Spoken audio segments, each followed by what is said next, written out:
It was the Super Bowl, the one game every football fan waits for. The crowd in the stadium roared, the air buzzing with excitement, and there I was, sitting in the VIP suite, one of the most coveted spots in the house. The San Francisco 49ers were making an incredible comeback, and I couldn't help but feel the energy around me. The taste of victory seemed just within reach for them, and for me, it was supposed to be a night of pure celebration. I had earned this moment, earned every second of it. But then my phone buzzed. I glanced down at the screen, half expecting it to be a family message or a friend texting about the game. But it wasn't. "Jessica, you're fired. I want you out by Monday. We want younger faces, nothing personal." It took a second to process. My eyes lingered on the words. This wasn't a joke, and it definitely wasn't some strange spam message. This was my boss, Jordan Fox, the CEO of Gilman Enterprises, texting me while I sat in the VIP section of the stadium during the Super Bowl. It was the kind of moment you couldn't script, the kind of betrayal that felt unreal. Jordan had always been ruthless, but to fire me like this, over a text? The audacity. "Nothing personal," he said, as if that would make it better, as if it would make it easier to digest.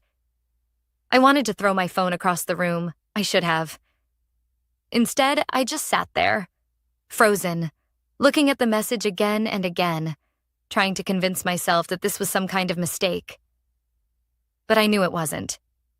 I had worked at Gilman Enterprises for the past 8 years, helping the company grow, building relationships with high-profile clients, and putting in countless hours. I had dedicated my life to this place. And now, in one text message, it was all gone. I couldn't help but notice the man sitting next to me in the suite. He was older, maybe mid-50s, wearing a perfectly tailored suit and an air of calm that only someone used to high-stakes situations could have. He was watching the game intently, but I could tell his attention was subtly shifting to me. I'd seen that look before. People who noticed everything, who could read body language better than most. It was then that I recognized him. Gerald Knight, Chief Executive Officer of Titan Innovations, the one company Gilman had been trying to outpace for years. We had crossed paths before, but only briefly, at conferences and business events. He had always been polite, professional, but distant. He had always seemed like a quiet competitor, someone who didn't make a lot of noise but got things done. And yet, here he was, sitting next to me at the Super Bowl, and I couldn't help but feel a wave of recognition wash over me. Everything about the moment felt off. I slipped my phone into my pocket, trying to maintain some composure. But my heart was racing, my stomach in knots. I had just been fired, humiliated in front of a man who could very well be the next one to steal everything I had worked for. "Everything okay?" Gerald asked, his voice calm but laced with curiosity. His accent was distinctly British, and it only added to the feeling that something was about to shift. I turned to look at him, forcing a smile, but the weight of the situation felt too heavy to pretend. "Yeah, just work stuff," I said, trying to brush it off. But I knew he could tell something was wrong. His gaze never wavered from mine. He was studying me. I could feel the tension growing, a quiet undercurrent of something that was building. His interest in me wasn't just casual. He knew who I was. He knew what I did. And he knew that something had just happened that could change the course of my career. I leaned back in my seat, staring at the game. But in my mind, all I could see were the words from Jordan's text. I tried to steady myself, but everything inside of me was screaming. He didn't even give me a phone call. No meeting. Just a text. "You know," Gerald said slowly, "if you're willing to discuss business, I think we might be able to work something out." His eyes met mine, and there was something about his tone that made my heart race in a completely different way. This wasn't just small talk. This wasn't just a friendly gesture. There was an opportunity here, an opportunity I hadn't expected.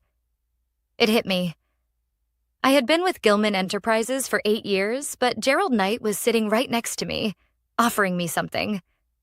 Something that, just moments ago, I would have never even considered. I smiled, a little tighter than I wanted.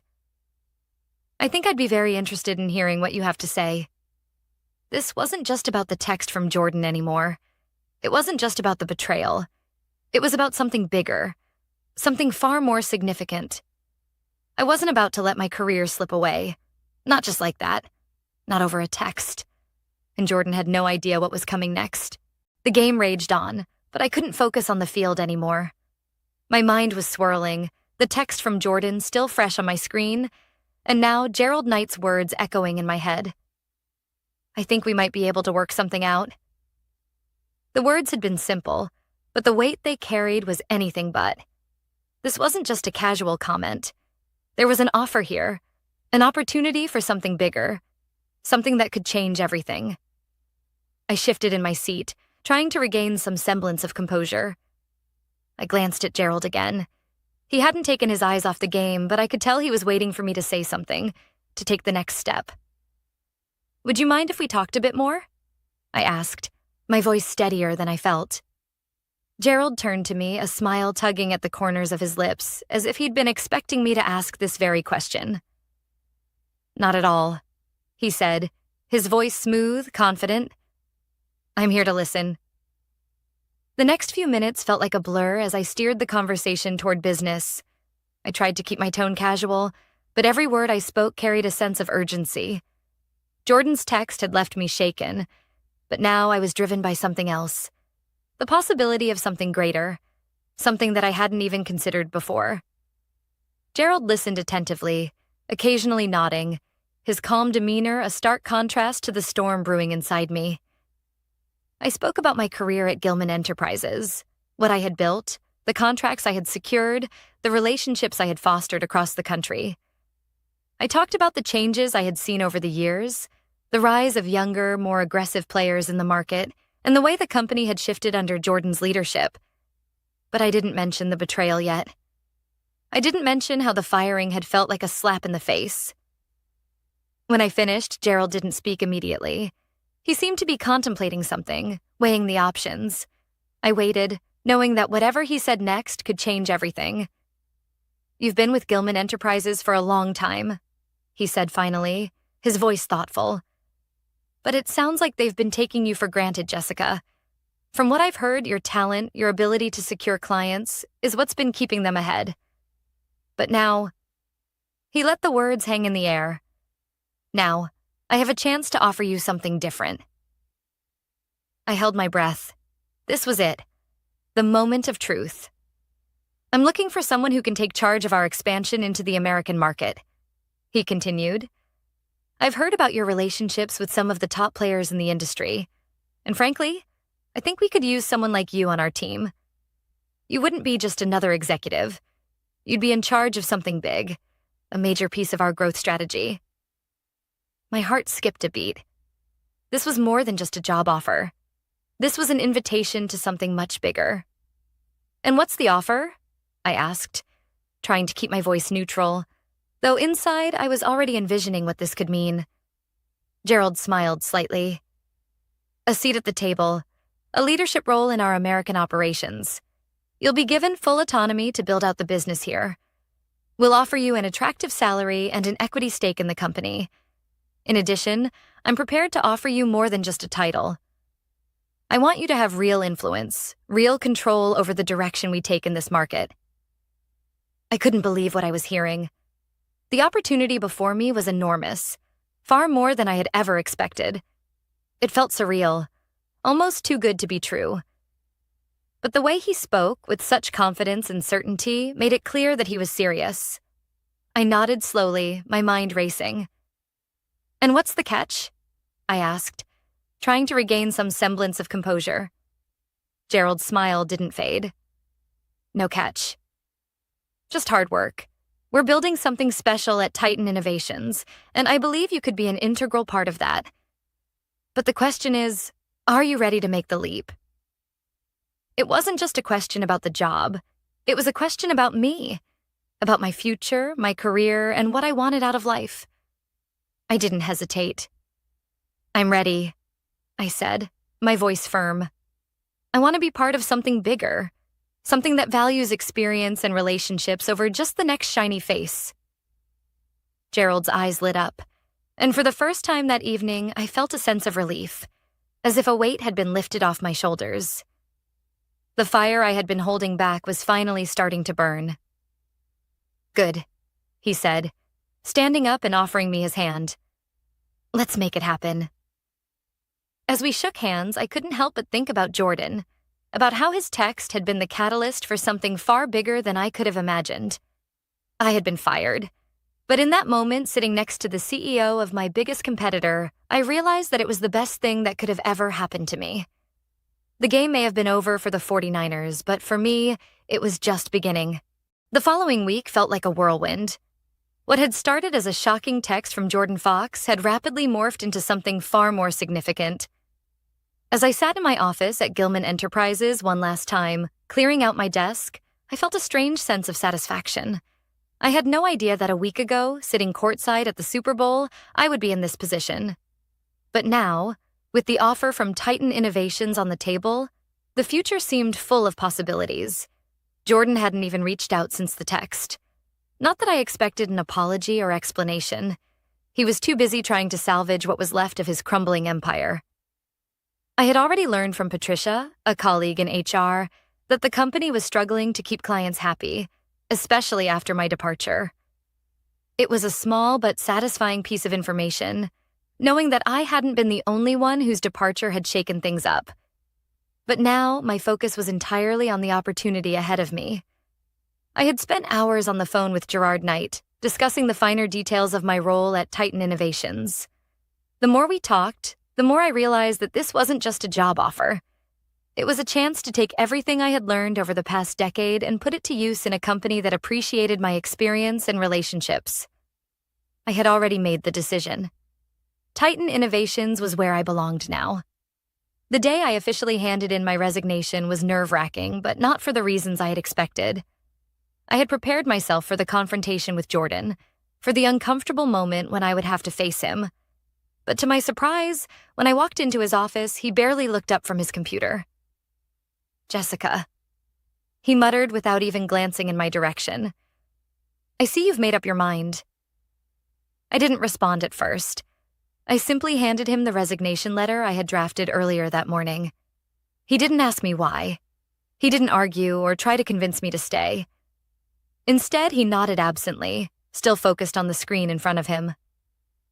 "Thanks for your time," he said flatly. "I'll have HR process your exit. Good luck." Good luck. The words hit me harder than I expected.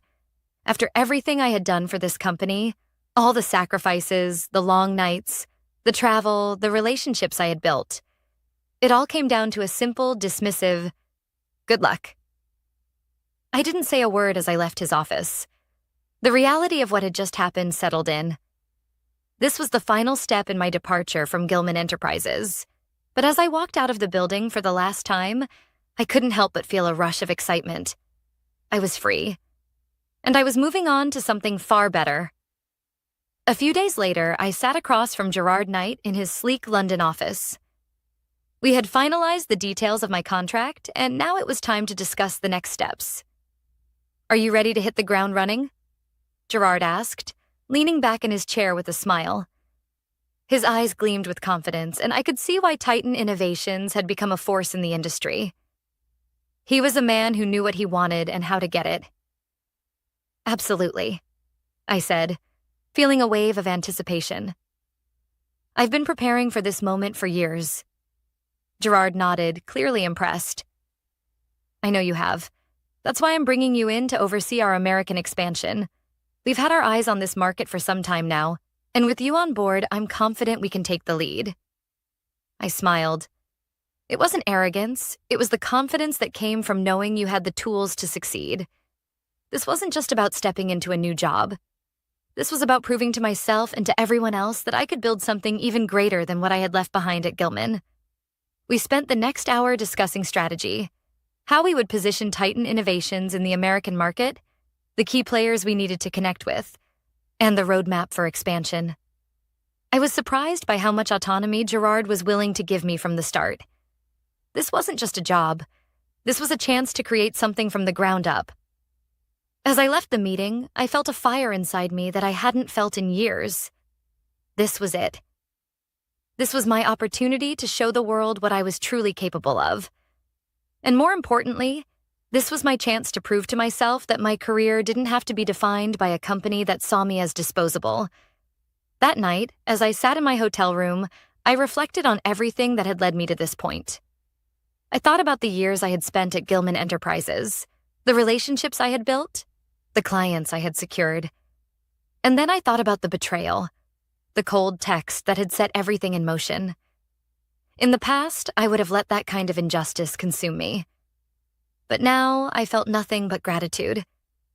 Jordan had underestimated me. He had thought that firing me would be the end of my career. What he didn't know was that he had set me free. I had a new mission now, one that had nothing to do with proving him wrong, but everything to do with proving to myself that I could achieve something greater than I ever imagined. I wasn't just going to survive. I was going to thrive. And as the night sky stretched out over London, I knew that my journey was only just beginning. Titan Innovations had given me the opportunity to reinvent myself, and I wasn't going to waste it. The weeks following my decision to join Titan Innovations were a blur of meetings, phone calls, and preparations. I immersed myself in the process of establishing Titan's presence in the American market, but even amidst all the new projects and opportunities, the shadow of my departure from Gilman still lingered. Every time I spoke to a potential client or met with the internal team at Titan, I couldn't shake the nagging thought that Jordan Fox was out there, somewhere, trying to salvage what was left of the European division I had helped build. But it was more than just that. It was the realization that I wasn't just a casualty of a failed corporate relationship. I was part of a bigger narrative, one where corporate politics, egos, and misguided power plays often decided who succeeded and who didn't. As I sat in the sleek, modern conference room at Titan's London headquarters, I couldn't help but feel a surge of power I hadn't expected. I had walked away from Gilman Enterprises, yes, but now I was in control. I was the one who would decide how this next chapter of my career would unfold. And the more I spoke with clients, the more I realized just how many of them trusted me. They knew my name. They remembered the work I had done. And now they wanted me back. One particular meeting stands out. I had been in talks with Klaus Baer, a major player in the tech industry, for years. At Gilman, I had worked tirelessly to secure a deal with his company. But as was always the case with Jordan, the success had been overshadowed by his insistence on taking credit for everything. When I reached out to Klaus again, this time under the banner of Titan Innovations, I expected a level of resistance. After all, I was no longer part of the company that had helped his business grow. What I didn't expect was the warmth in Klaus's voice when I called him. "Jessica," he said, "it's been too long. I heard about your departure from Gilman. You know, you were always the reason I kept working with them. Let's talk." I sat back, stunned. I had always known that the relationships I had cultivated with clients weren't just transactional. They were built on trust, on mutual respect, and on years of hard work. But to hear Klaus, one of the biggest names in the industry, speak so candidly about my value was humbling. After our conversation, I felt like I had just crossed a line. I wasn't just moving forward with my career at Titan. I was bringing along the relationships I had forged, the work I had done. And suddenly, the offer from Titan seemed like the perfect fit. This was not just an opportunity to rebuild. It was a chance to make an even bigger impact. But not everyone was as enthusiastic about my transition. As I settled into my new role, Jordan's shadow continued to follow me. I had left him behind, but he hadn't left me. Every client I spoke to, every business deal I began to initiate, I could feel his presence in the background. There was no denying it. He was trying to undermine me. A few days after Klaus confirmed his interest in moving forward with Titan, I received an email from one of my former colleagues at Gilman. It was short and to the point. "Jordan is making moves behind the scenes. He's trying to convince clients that you're unstable. He's even called a few of them personally to say you're no longer with the company and that your departure was mutual." It was like a punch to the gut. Jordan had been playing the game all along, trying to ensure that my departure would reflect poorly on me. But he didn't know one crucial thing. I wasn't done yet. What he didn't understand was that every move he made only made my position stronger. As I sat at my desk at Titan, reviewing contracts and preparing proposals, I realized how much I had underestimated myself. I had thought my worth was tied to one company, one brand. But now, as I looked at the opportunities unfolding before me, I saw the truth. My relationships, my experience, my understanding of the market.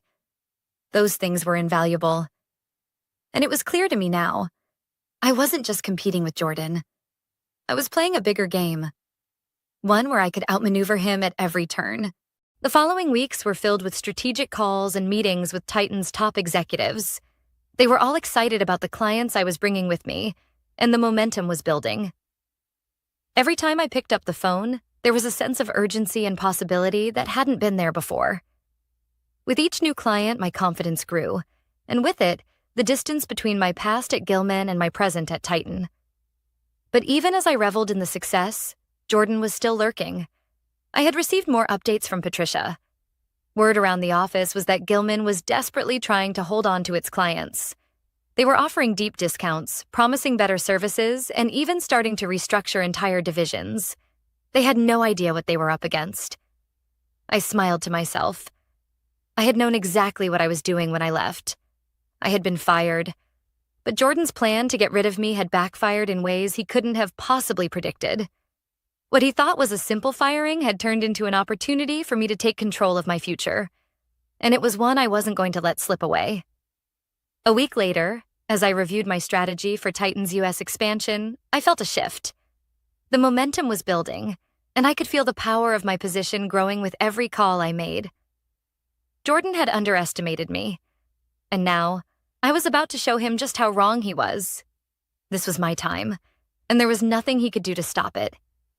It wasn't just about revenge.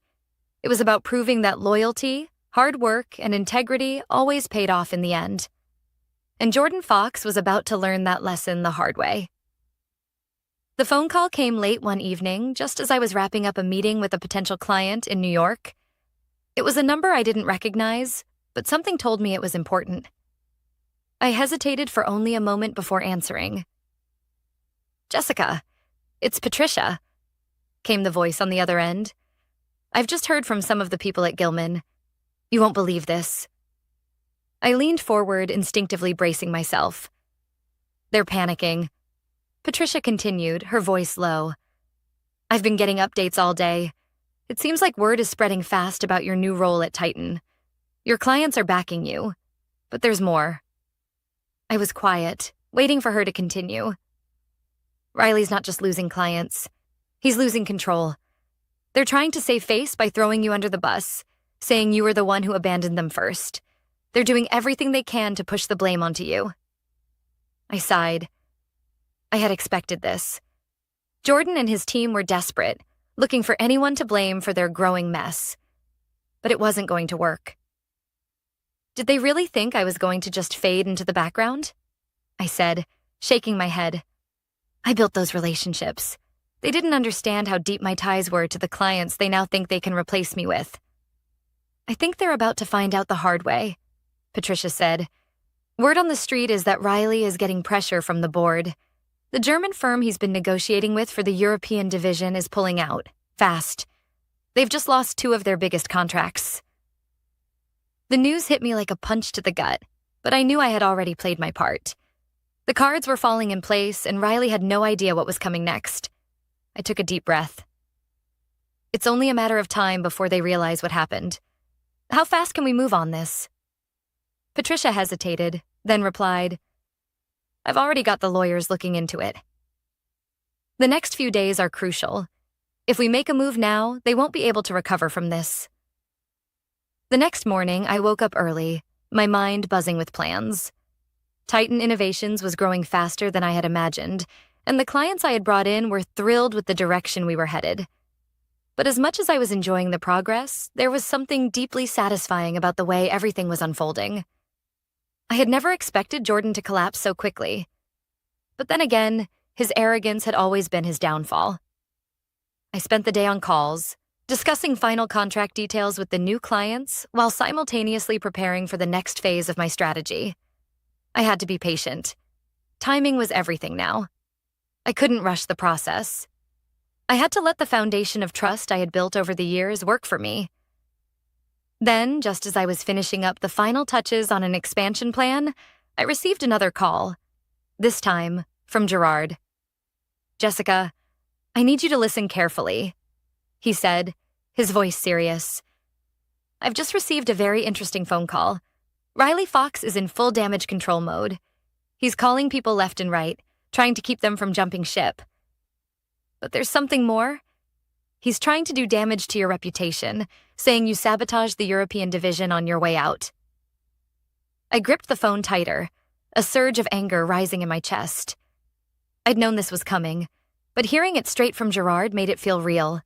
"They've already filed paperwork with the board accusing you of breach of contract," Gerard continued. "But here's where things get interesting. I've just seen the paperwork.